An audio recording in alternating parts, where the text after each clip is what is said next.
नमस्कार दोस्तों, स्वागत है आपका अनअकैडमी यूपीपीएससी लाइव में। मैं आपका दोस्त। आज हम लोग देखेंगे दोस्तों भारत चीन तनाव का भारत पर प्रभाव, चुनौतियां और सुझाव।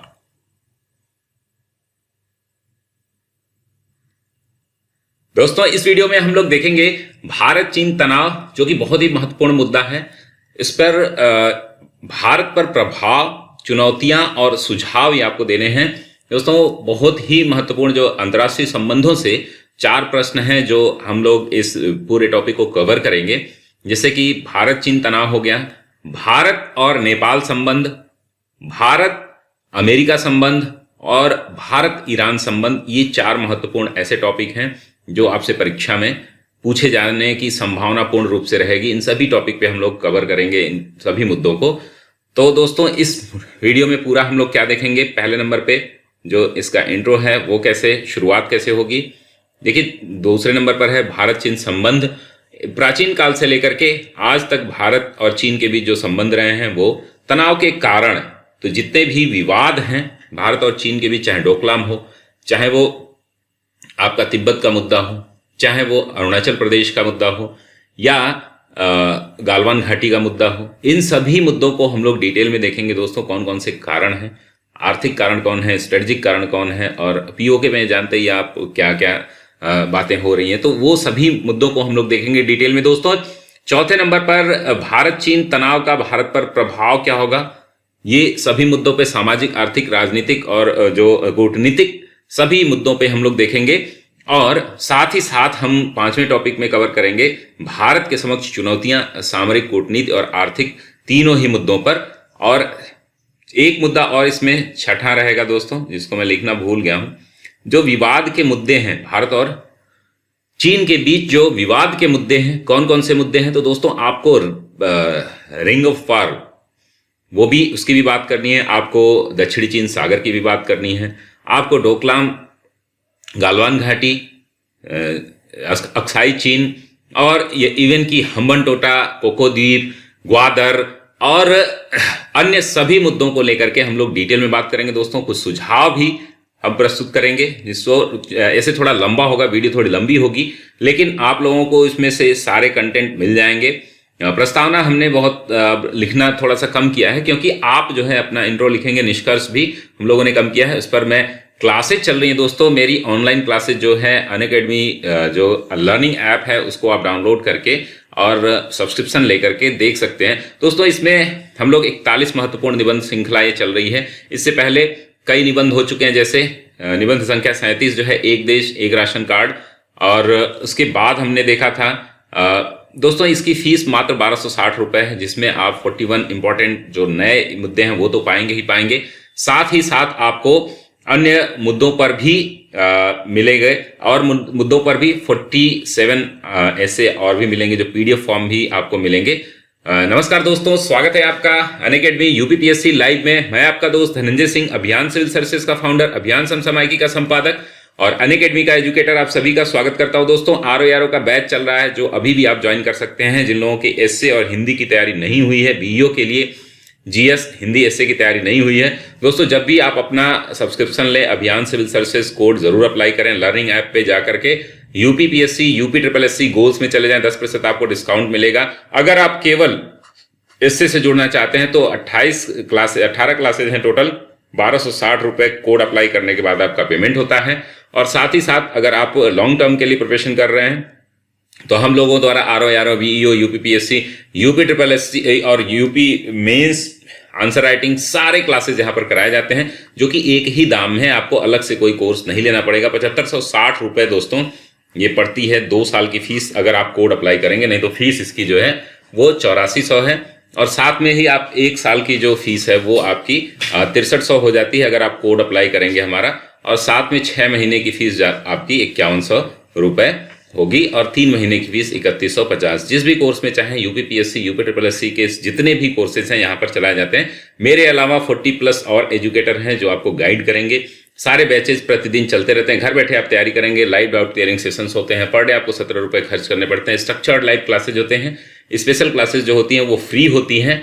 तो कॉपी जो है हमारी चेक होगी फ्री स्पेशल क्लासेस पे। अगर आपके पास क्रेडिट कार्ड है तो आप उसका यूज कर सकते हैं, 350 पर मंथ जो है दे करके ये सारा कोर्स ले सकते हैं। तो चलिए दोस्तों, हम लोग देखते हैं, बात कर रहे थे हम भारत चीन संबंधों पे, और उस पे हम लोग डिटेल में एनालिसिस करेंगे क्या क्या चीजें हमें कवर करनी है और किन किन मुद्दों पे हमें बात करना है। तो हमने 8 मुद्दे टोटल देखे थे।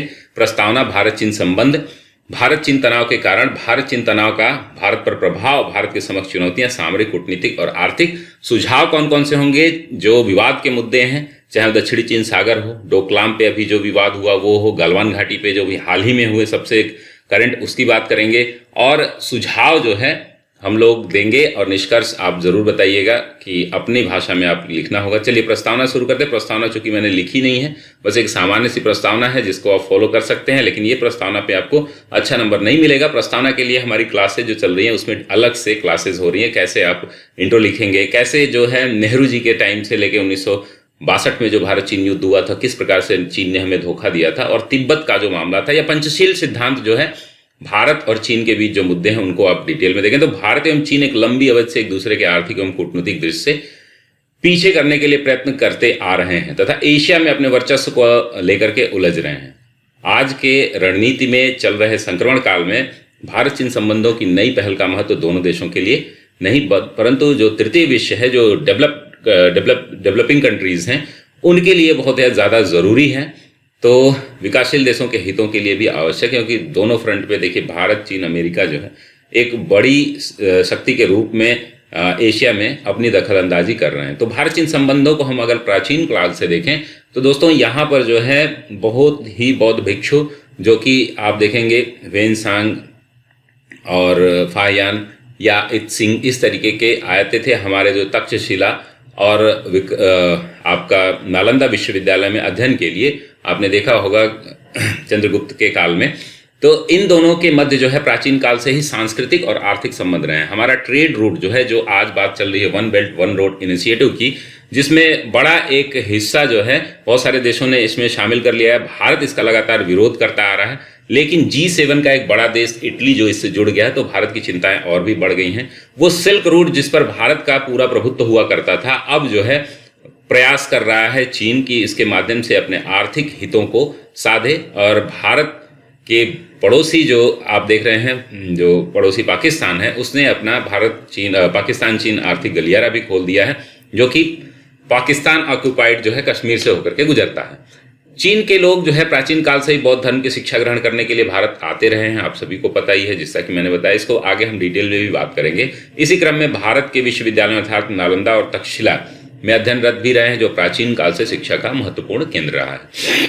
तो दोस्तों एस्से की पूरी तैयारी हमारे द्वारा कराई जा रही है, जिसमें आप जो है चाहेंगे तो कितने भी प्रकार के एस्से बन सकते हैं, उनको हम लोग डिटेल में देखेंगे। 41 एस्सेज और 32 एस्सेज आपसे लिखवाए जाएंगे। 41 की आपको PDF मिलेगी और 47 पुरानी है।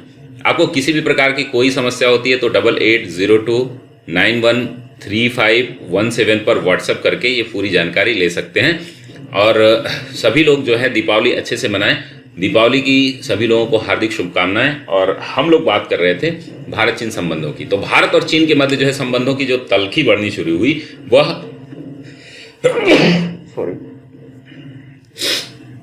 1954 है, 64 नहीं है, 1954 में यानी चीन के साम्यवादी शासन की स्थापना हुई।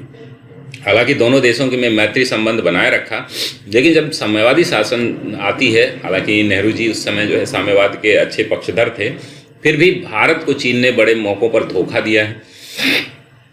इस धोखा के पीछे भी बहुत सारे कारण हैं। जैसे भारत और चीन के बीच तिब्बत एक ऐसा क्षेत्र था जिसमें चीन को भौगोलिक रूप से अलग रखने का सदैव कार्य किया है। साम्यवादी शासन के अस्तित्व में आने के बाद ही चीन की अपनी जो विस्तारवादी नीति है, एक्सपेंशन पॉलिसी है, उसको बढ़ा दिया गया। और इसके परिणाम स्वरूप जो है चीन ने तिब्बत को 1950 में आक्रमण कर दिया। चीन जो है अपने हमेशा जो है वो तिब्बत को अपना हिस्सा मानता रहा है। वहाँ पे जो दलाई लामा थे वो भाग करके भारत आए, और हालांकि भारत ने उनका पूरा सपोर्ट किया। और तिब्बत की जो सरकार थी, अभी भी आप देख रहे हैं कि हिमाचल से पूरी सरकार जो है उस समय गवर्न होती थी, इसका चीन को बड़ा मलाल रहता है। तो भारत के प्रधानमंत्री पंडित नेहरू एक स्वतंत्र तिब्बत के लिए पक्ष में थे, लेकिन नेहरू जी की इस नीति की वजह से भारत और चीन के रिश्तों में खटास आनी शुरू हो गई। वहीं दूसरी तरफ भारत और तिब्बत का संबंध चीन के लिए भी चिंता का विषय था। 1949 में नए चीन की स्थापना के बाद सबसे पहले आप देखेंगे भारत में चीन के साथ जो है राजनयिक संबंध स्थापित किया। ऐसा करके भारत चीन लोक गणराज्य की मान्यता देने वाला प्रथम गैर समाजवादी देश बना। उस समय जो है यूएसएसआर का जो है बोलबाला था, आप सभी को पता है, जो रसिया था उस समय यूएसएसआर था। वर्ष 1954 में नेहरू और साम्यवादी चीन के शासक चाओ एन लाई के साथ जो है हिंदी चीनी भाई भाई का जो नारा दिया गया था और साथ ही शांतिपूर्ण सहअस्तित्व जो है म्यूचुअल कोऑपरेशन की बात की गई थी। 5 सिद्धांत यानी कि पंचशील सिद्धांत जो है पर हस्ताक्षर किए गए।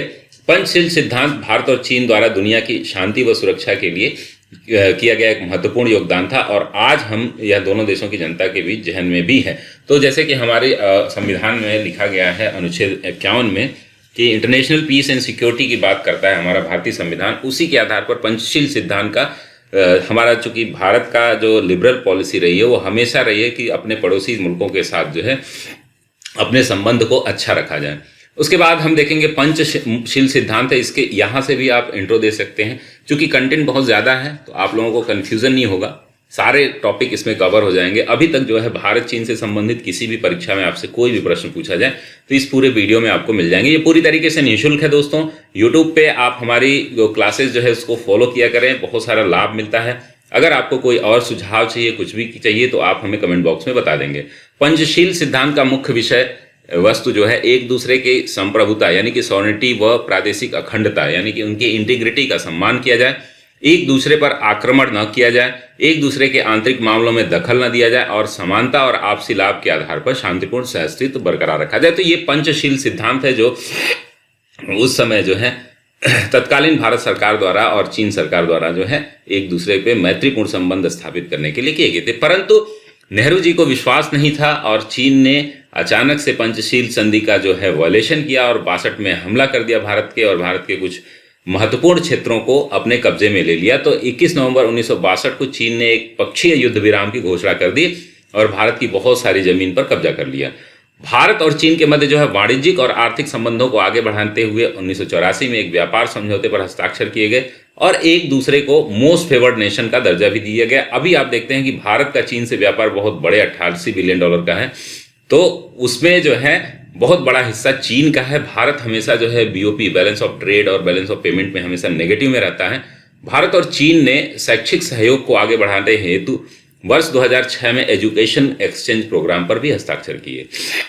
तो ये टोटल जो है इतिहास में या प्राचीन काल से लेके और आज तक के जो टोटल डेवलपमेंट हैं उनके बारे में हमने बात की। तो पहला हमने प्रस्तावना पे बात की, किस प्रकार से इंट्रो लिखेंगे। दूसरा हमने बात की कि इसमें भारत चीन संबंध क्या थे, क्या हैं, क्या होने चाहिए। आगे हम बात करेंगे कि जो मूल जो है टेंशन का कारण है भारत चीन संबंधों में तनाव का कारण। तो 1950 में तिब्बती लोगों के आध्यात्मिक गुरु दलाई लामा ने अपने कुछ अनुयायियों के साथ जो है भारत आकर हिमाचल प्रदेश के धर्मशाला में बस गए।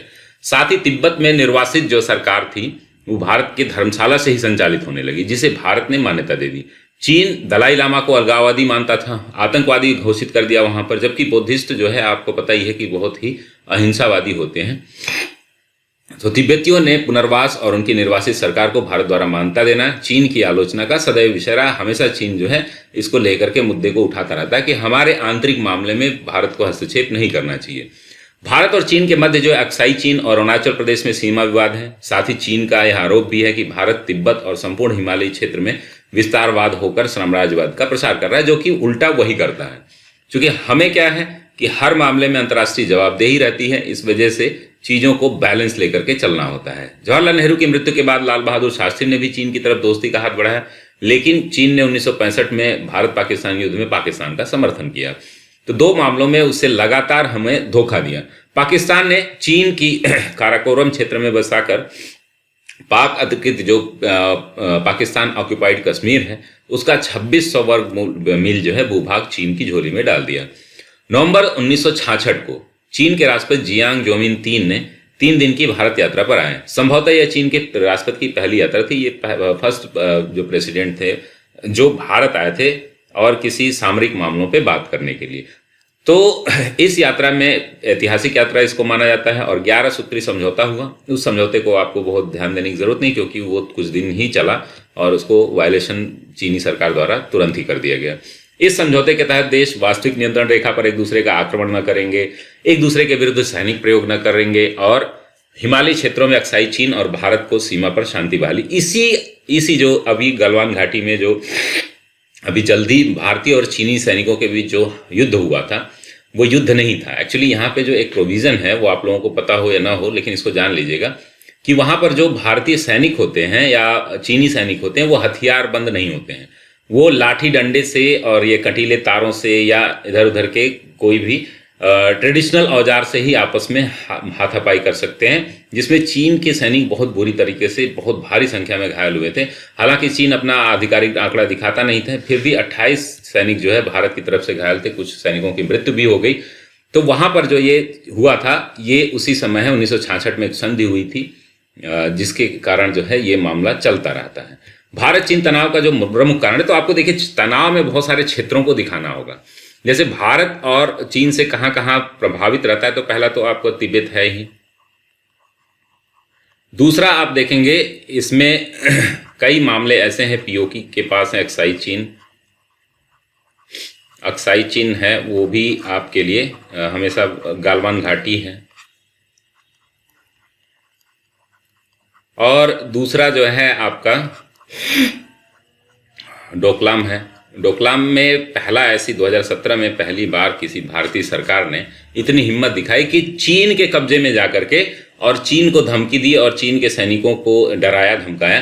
तो ये पहली बार भारतीय इतिहास में हुआ है। तो भारत चीन सीमा पर विवाद के लिए अरुणाचल प्रदेश की पूर्वोत्तर सीमा के लिए चिनसुआन तिब्बत रेल लाइन बनाने का संकेत दिया है, जो भारत के लिए चिंताएं बढ़ाने वाला है, क्योंकि चीन हमेशा से अरुणाचल प्रदेश पर अपना हक जताता रहा है। कूटनीतिक और सामरिक दृष्टि से यह कदम भारत के सीधे असर डालेगा। और आपको पता ही है कि अरुणाचल प्रदेश के लोगों के लिए चीन अलग वीजा जारी करता है, नत्थी वीजा जिसको बोलते हैं, और अलग पासपोर्ट के लिए भी अलग उनको जो है अपना अलग तरीके से ट्रीटमेंट देता है, अन्य भारतीयों को अलग ट्रीटमेंट देता है।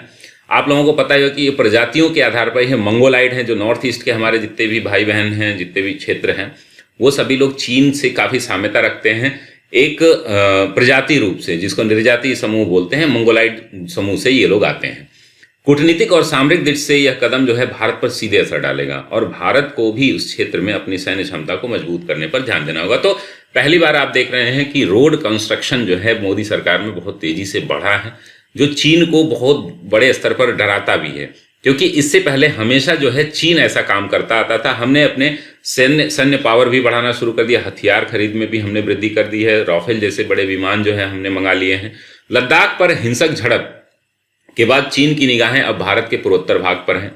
चीन भारत की सीमा पर अपनी पहुंच बनाकर भारत पर दबाव बनाने की रणनीति पर आगे बढ़ रहा है। इसी प्रकार से हमें भी दबाव बनाना चाहिए। जैसे चीन के कुछ ऐसे सेंसिटिव मुद्दे हैं, जैसे उइघुर मुसलमानों का है, उस पर हमें तो आगे हम सुझाव में बताएंगे कि कहाँ कहाँ इनको चीन को हम दबाव बना सकते हैं। एक तो तिब्बत हमारे कब्जे में है ही, लगभग तिब्बत की सरकार हमारे सुनती ही है।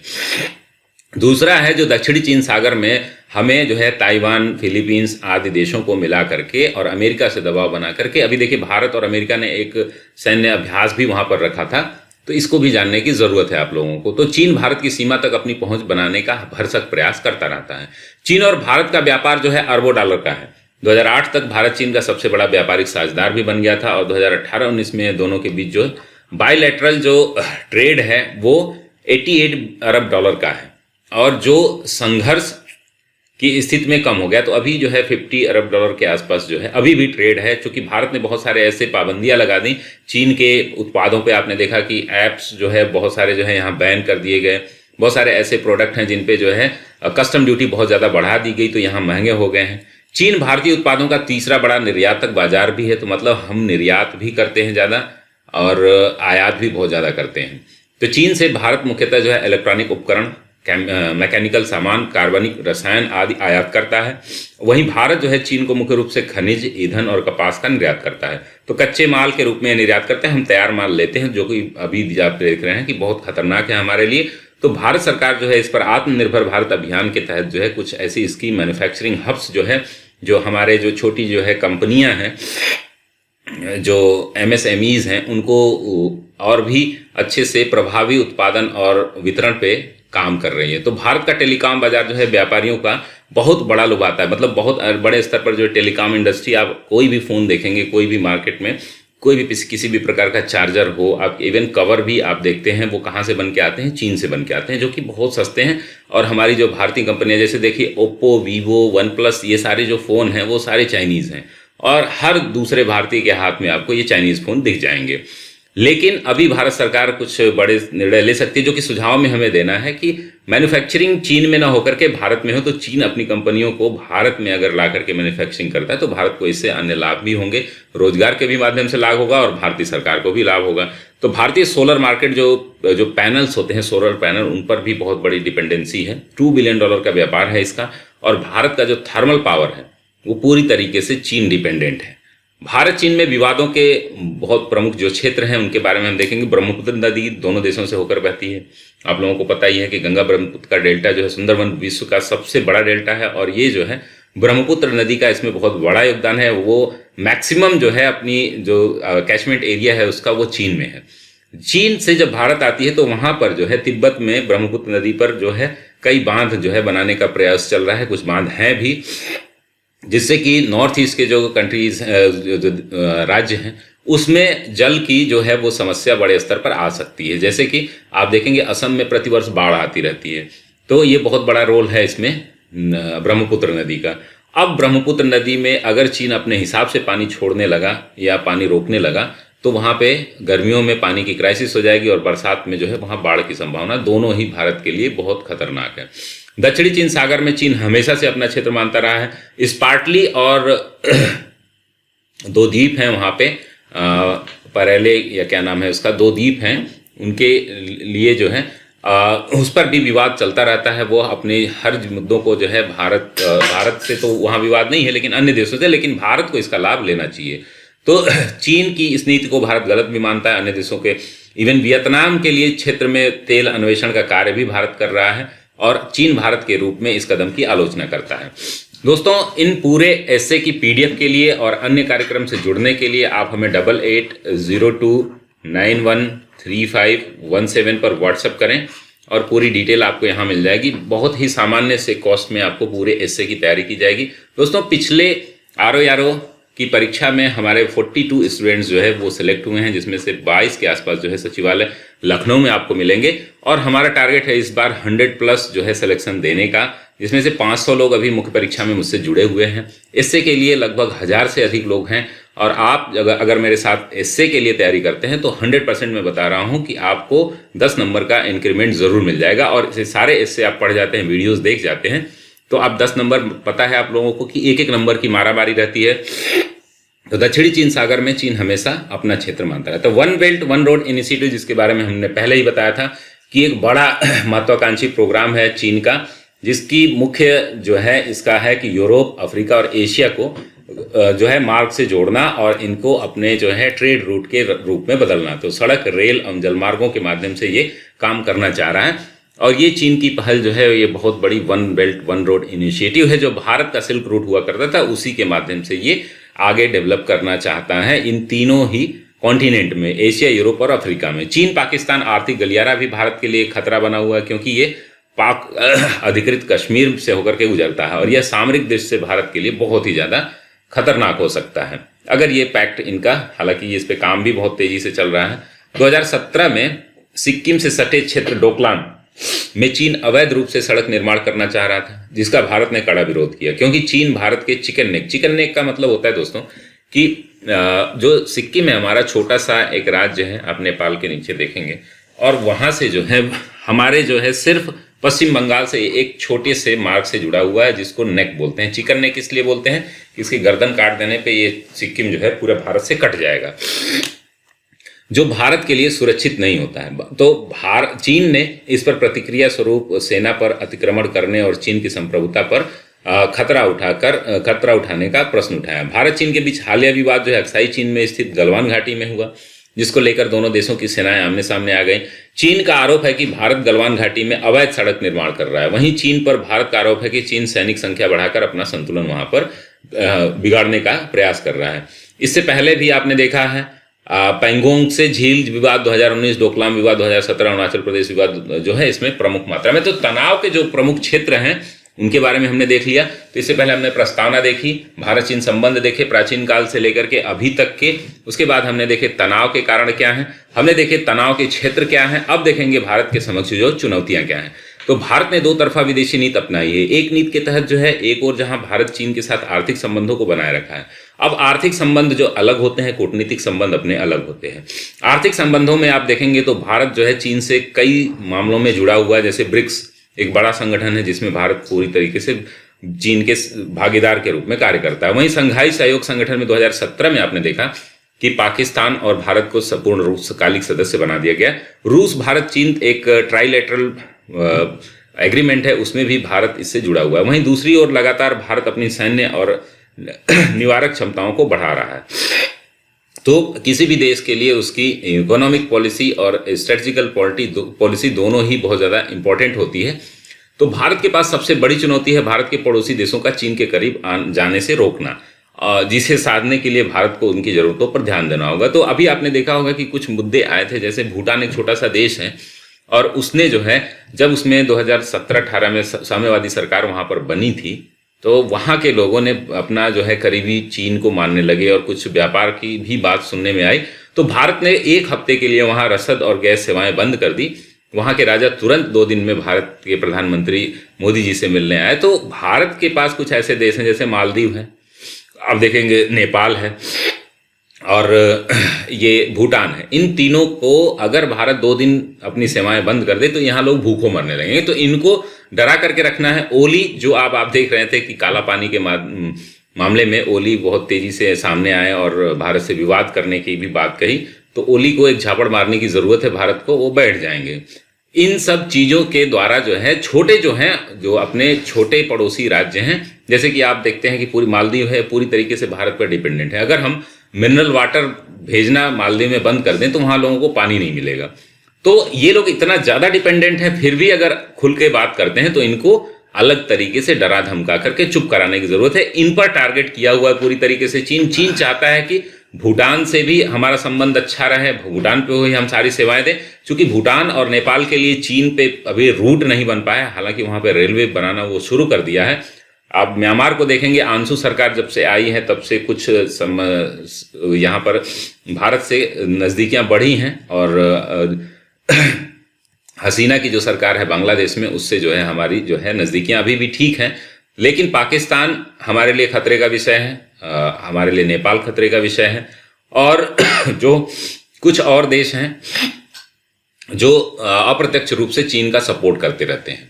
तो चीन भारत पर विस्तारवाद का दोष मढ़ता है और सिक्किम मेले को मान्यता है। जब देखिए 1986 में सिक्किम हमारे देश में शामिल हुआ तो भी आज तक भी चीन ने उसे मान्यता नहीं दी, उसको अलग देश मानता है।